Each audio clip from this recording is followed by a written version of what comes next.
বিসমিল্লাহির রহমানির রহিম।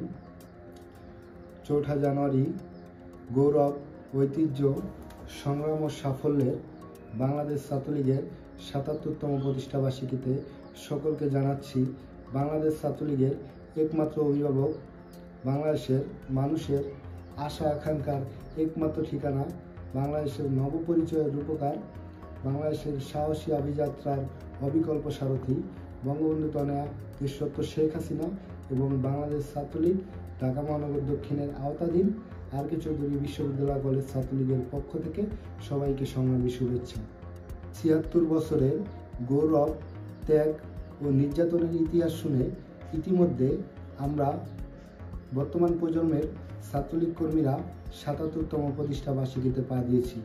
এই গৌরব অর্জন, শ্রেষ্ঠত্ব প্রদর্শন, বীরত্বের প্রমাণ, ত্যাগের মনোভাব, নির্যাতনে ধৈর্যশীল হওয়ার মাধ্যমে আগামীর ইতিহাসে স্থায়ীভাবে জায়গা করে নেওয়ার সময় এসেছে। আমরা আজকে সব হারানো ছাত্রলীগ কর্মীরা মুক্তির সংগ্রামে আত্মদান করে যার যা কিছু আছে তাই কাজে লাগিয়ে এদেশের মানুষকে মুক্ত করতে ঐক্যবদ্ধ হব ইনশাআল্লাহ।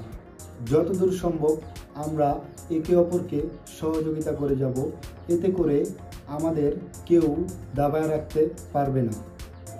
এবছর আমরা হাতে কলমে বুঝতে পেরেছি কেন জাতির পিতা বঙ্গবন্ধু শেখ মুজিবুর রহমান বাঙালির স্বাধীনতার জন্য সবার আগে ছাত্রলীগ প্রতিষ্ঠা করেছেন, কিভাবে জননেত্রী দেশরত্ন শেখ হাসিনার ভ্যানগার্ড হতে হয় এবং ছাত্রলীগের ইতিহাসকে বাংলাদেশের ইতিহাসে পরিণত করতে হয়।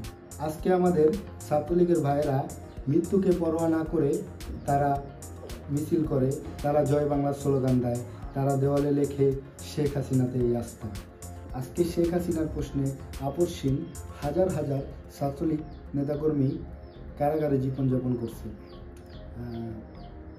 শ্যামপুর থানা ছাত্রলীগের সভাপতি রনি আলম, চকবাজার থানা ছাত্রলীগের সাবেক সভাপতি শাওন হোসেন, আর কে চৌধুরী বিশ্ববিদ্যালয় কলেজ ছাত্রলীগের সাবেক সাধারণ সম্পাদক আব্দুল্লাহ আল মামুন এবং আর কে চৌধুরী বিশ্ববিদ্যালয় কলেজ ছাত্রলীগ কর্মী, আর কে চৌধুরী কলেজ উচ্চ মাধ্যমিক শাখার মেধাবী ছাত্র আমার ছোট ভাই শ্রাবণ সহ আজকে আমাদের ঢাকা মহানগর দক্ষিণ ছাত্রলীগের অসংখ্য নেতাকর্মী আজ ঢাকার কেরানীগঞ্জ কেন্দ্রীয় কারাগারে বন্দী।